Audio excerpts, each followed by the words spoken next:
Si hubiera que encontrar un punto de partida para esta historia del folclore argentino, no convendría comenzar por una fecha ni por una grabación, sino por una relación. La relación entre el hombre y aquello que existe antes que él. Antes del amor como drama individual, antes del cantor convertido en personaje, antes del cuerpo exhibido sobre el escenario y mucho antes de que el folclore aprendiera los códigos de la industria pop, existe en Atahualpa Yupanqui una pregunta mucho más elemental. ¿Qué significa estar en un lugar? La tierra, el camino, la piedra, el cerro, la luna, el caballo, el árbol, el río, el viento, no funcionan solamente como escenografía para que después aparezca un hombre a contar sus sentimientos. En buena parte de la obra yupanquiana ocurre exactamente lo contrario. El hombre adquiere sentido porque pertenece a ese paisaje. Una investigación de Agustín Arostegui, dedicada específicamente a los imaginarios geográficos de Yupanqui, señala que desde sus primeras composiciones puede advertirse un conocimiento etnográfico y un vínculo afectivo con el territorio, hasta el punto de que piedras, ríos, estrellas, árboles y montañas adquieren estados de ánimo y participan de la construcción poética. Es decir, la naturaleza no acompaña al relato, también habla. Esta diferencia puede parecer pequeña, pero resulta fundamental para la periodización que intentamos construir. Cuando décadas después el folclore se vuelva cada vez más subjetivo, amoroso y espectacular, el paisaje continuará apareciendo, pero muchas veces como escenario de una experiencia humana. En Yupanqui todavía podemos encontrar el movimiento inverso. La experiencia humana parece ser una consecuencia del paisaje. No es casual que uno de sus primeros grandes temas, Camino del Indio, compuesto cuando tenía apenas 19 años, ya contenga esa arquitectura. El camino no es simplemente el sitio por donde pasa el personaje, condensa una historia anterior al cantor, una memoria indígena y una geografía que parecen conservar aquello que los hombres van dejando sobre ella. Yupanqui había recorrido durante su juventud distintas regiones del país, convivido con ambientes campesinos y desempeñado numerosos oficios. Las fuentes biográficas destacan que esas experiencias, costumbres y sonidos fueron incorporándose posteriormente a sus composiciones. Su folclore no surge entonces de una imaginación urbana sobre el campo, sino de una prolongada experiencia de observación y desplazamiento. Por eso quizás sea insuficiente decir que Yupanqui le cantaba al paisaje. La expresión puede convertirlo involuntariamente en un paisajista, como si hubiera observado una montaña hermosa y decidido describirla. Yupanqui no contempla simplemente la tierra, intenta descifrarla. Hay una diferencia enorme. El paisaje yupanquiano contiene información. El camino sabe quién lo recorrió. La piedra conserva una historia. El viento transporta voces. La guitarra puede recoger aquello que el hombre común no escribió. Su libro, El canto del viento, publicado en 1965, después de que varios de sus textos aparecieran previamente en la revista Folklore, resulta particularmente importante para comprender esta concepción. La creación aparece asociada a escuchar y traducir una experiencia colectiva anterior al artista. La guitarra no tendría entonces la función narcisista de amplificar al intérprete, sino la función casi artesanal de convertir en sonido algo que ya existe fuera de él. Aquí aparece una primera diferencia que después será decisiva cuando lleguemos a Guarani. Yupanqui no necesita ocupar el centro de la canción para tener una identidad artística gigantesca. Su personalidad está precisamente en la mirada. Puede cantar al arriero sin transformarse él mismo en el acontecimiento principal. Puede escuchar los ejes de una carreta sin que la carreta se convierta inmediatamente en una metáfora de su propia angustia. Puede mirar la luna tucumana y permitir que Tucumán conserve una existencia independiente del cantor. Esto no significa que Yupanqui carezca de subjetividad, sería absurdo afirmarlo, ni que su obra no posea introspección, política o autobiografía. significa algo más específico. El yo yupanquiano no devora aquello que observa. Existe una disciplina de la mirada mediante la cual el sujeto parece correrse para que aquello que está fuera pueda adquirir espesor. Los ejes de mi carreta ofrece un ejemplo extraordinario de esa economía. La canción parte de una situación casi insignificante, unos ejes que no son engrasados y producen ruido. Sin embargo, alrededor de ese sonido mínimo aparece toda una filosofía de la soledad. Lo interesante para nuestra hipótesis no es solamente lo que el carrero siente, sino el objeto mediante el cual aprendemos lo que siente. La carreta habla por él. El chirrido de los ejes convierte una tecnología rudimentaria del trabajo rural en compañía, presencia y sonido contra el silencio. No necesitamos una gran confesión psicológica. No hace falta que el personaje explique durante 20 versos su soledad. Alcanza con escuchar aquello que él decide no silenciar. El objeto cotidiano se vuelve lenguaje, y esto constituye uno de los procedimientos más poderosos de la estética yupanquiana. Las cosas cargan con una parte de la subjetividad que el hombre se abstiene de pronunciar directamente. Algo semejante ocurre en el arriero, aunque allí la dimensión social se vuelve mucho más explícita. El arriero avanza mientras la naturaleza cambia alrededor suyo. El sol, la noche y el camino organizan una temporalidad que no depende de él. Es un hombre trabajando dentro de un ciclo inmensamente mayor que su existencia individual. Y entonces aparece la desigualdad material. El trabajador conduce aquello cuyo valor finalmente pertenece a otros. La crítica social no necesita abandonar el paisaje para convertirse en consigna. En Yupanqui, la política emerge del modo en que el hombre ocupa la tierra. El trabajo, la propiedad, el cansancio y la injusticia pueden deducirse de esa relación. Esa característica resulta crucial porque impide separar artificialmente al yupanqui paisajista del yupanqui social. La injusticia está contenida dentro de la geografía humana que describe. La Secretaría de Cultura caracteriza precisamente su obra por esa convivencia entre paisaje, silencio, vida rural e injusticias sociales. Esta forma de representación también explica la extraordinaria sobriedad del personaje público de Yupanqui. Su biografía temprana aparece vinculada a una cultura criolla de introspección, silencio y austeridad.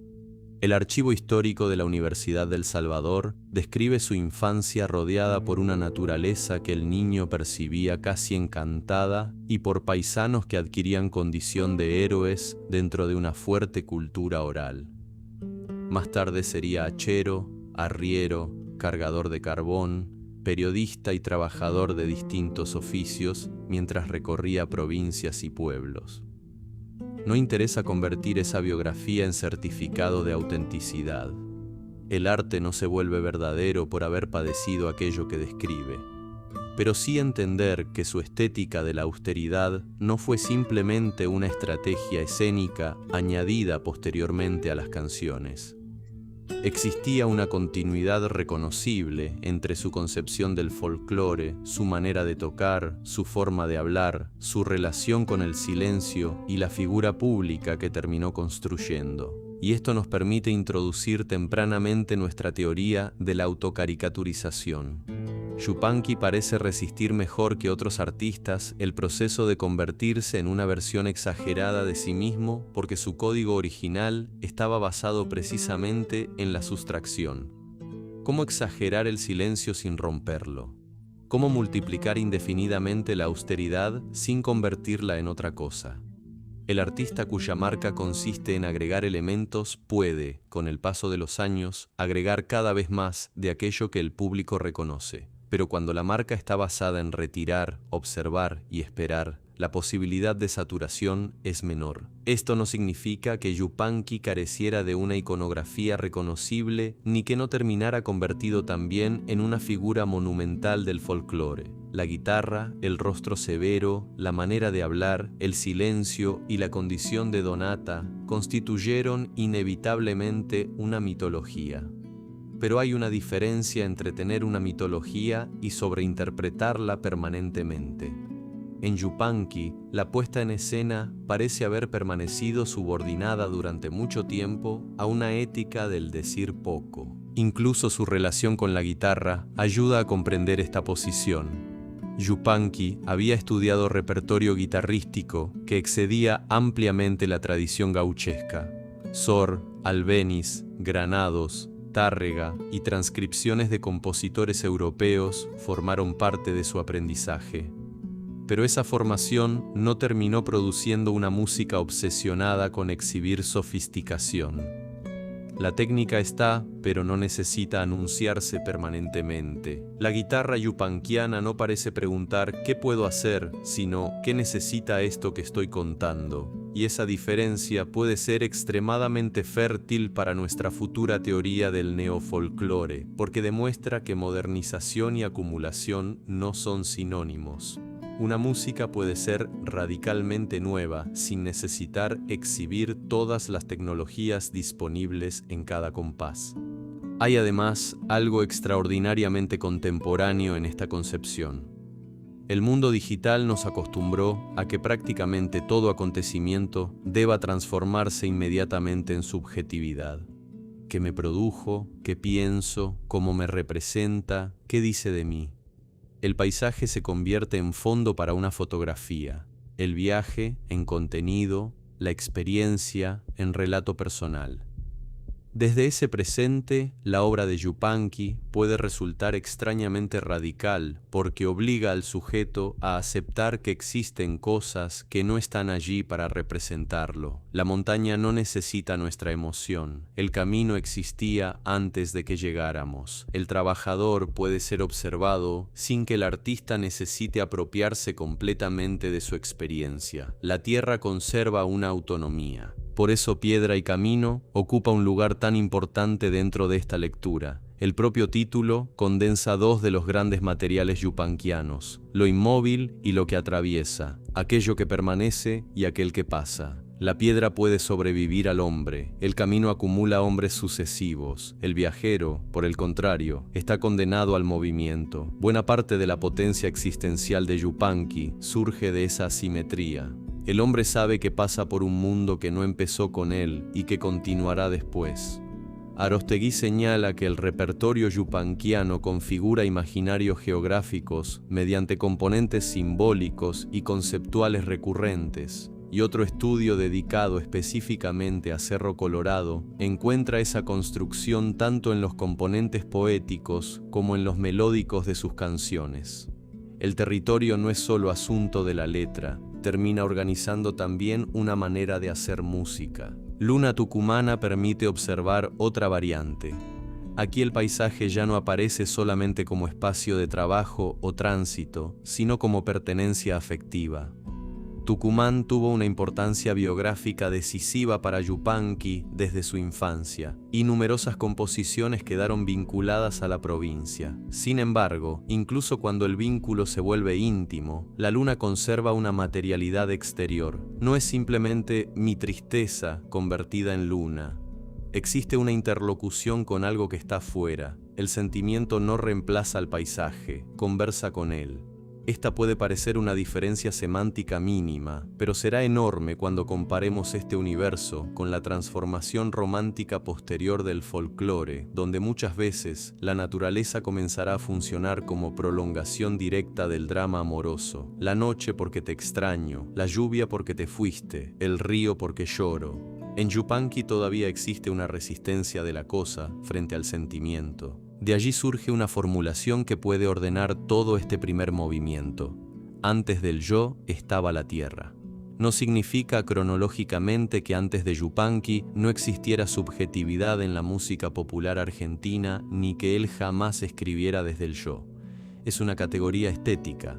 Significa que, dentro del mundo que estamos reconstruyendo, la legitimidad del canto parece provenir de haber escuchado algo anterior al cantante. El artista no crea el territorio, lo interpreta, no inventa al trabajador, lo observa, no produce el viento, intenta escuchar qué trae. Su autoridad no deriva exclusivamente de la originalidad individual. sino de su capacidad para traducir una experiencia colectiva. Y aquí aparece una paradoja particularmente interesante para nuestro proyecto. Yupanqui fue profundamente original, precisamente porque no hizo de la originalidad una exhibición permanente. Norberto Galasso lo caracteriza como un artista desdeñoso de las modas y preocupado por rescatar elementos de identidad popular para proyectarlos más allá del localismo. Su obra llegó a Europa, compartió escenario con Edith Piaf y alcanzó reconocimiento internacional sin necesitar neutralizar aquello que la hacía territorialmente específica. La Fundación Konex recuerda además su proyección por América Latina, Europa, Medio Oriente y Japón. La universalidad no apareció mediante la eliminación de la raíz, sino mediante su profundización. Cuanto más particular fue su territorio, menos provinciana terminó siendo su obra. Esto importa muchísimo cuando pensemos después qué podría significar un neofolclore. Porque el error más fácil sería creer que para llevar una samba hacia el presente hay que reducir aquello que la vuelve samba y aumentar aquello que la vuelve contemporánea. Yupanqui ofrece una lección exactamente inversa. Lo contemporáneo no necesariamente surge de debilitar la raíz, sino de encontrar una relación nueva con ella. El problema no será entonces cuánto sintetizador puede soportar un bombo legüero, ni cuántos graves electrónicos pueden incorporarse antes de que una chacarera deje de reconocerse. La pregunta será, ¿qué experiencia contemporánea necesita hoy esa forma antigua para volver a producir sentido? Y allí, algunas canciones de Yupanqui empiezan a aparecer sorprendentemente disponibles para una futura reinterpretación. El arriero, por ejemplo, contiene una reflexión sobre trabajo, circulación y propiedad que puede dialogar con un mundo de logística, extracción y nuevas economías rurales sin necesidad de modificar su núcleo conceptual. Los ejes de mi carreta contiene una idea extraordinariamente moderna sobre el ruido como compañía frente al silencio. Piedra y Camino trabaja el desplazamiento, el desarraigo y la imposibilidad de permanecer. Camino del Indio obliga a pensar territorio, memoria y temporalidades que sobreviven a quienes las recorren. Y Luna Tucumana plantea la posibilidad de una pertenencia que no necesita convertirse en nacionalismo declamatorio. No habría que actualizar esas canciones porque hayan envejecido. Habría que descubrir qué parte de ellas todavía no terminó de ocurrir. Esa será una diferencia fundamental entre nuestro proyecto y una simple operación nostálgica. La nostalgia toma una canción antigua y pregunta cómo hacer para que vuelva a sonar como aquello que recordamos. El neofolclore debería tomarla y preguntar qué podría significar ahora aquello que todavía conserva. Una guitarra puede dejar de ser la única responsable de sostener una armonía. Un bombo puede convivir con frecuencias que Yupanqui jamás escuchó. El sonido de una carreta podría encontrar una equivalencia contemporánea en una máquina, un motor o una textura mecánica.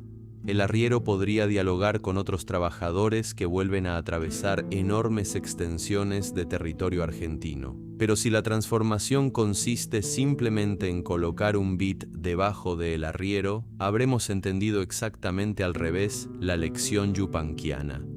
La innovación verdadera tendría que nacer otra vez de escuchar el territorio. Por eso el primer movimiento de nuestra historia no termina con una conclusión, sino con un método. Yupanqui nos deja una pregunta que atraviesa toda posibilidad futura del folclore. Antes de decidir cómo debe sonar una canción, ¿qué está escuchando esa canción? Él escuchó caminos, piedras, trabajadores, montes, animales, silencios, injusticias y distancias. Después encontró una guitarra capaz de traducirlos. Si queremos imaginar una cuarta ola, quizás debamos hacer lo mismo en sentido inverso a la nostalgia. No copiar su sonido, sino recuperar su procedimiento. Mirar otra vez el territorio argentino y preguntarnos qué sonidos produce ahora. Porque si el primer folclore que estamos describiendo nació cuando un hombre aprendió a escuchar la tierra, el folclore nuevo no debería empezar imitando a Yupanqui. Debería empezar haciendo lo que hizo Yupanqui, escuchar de nuevo.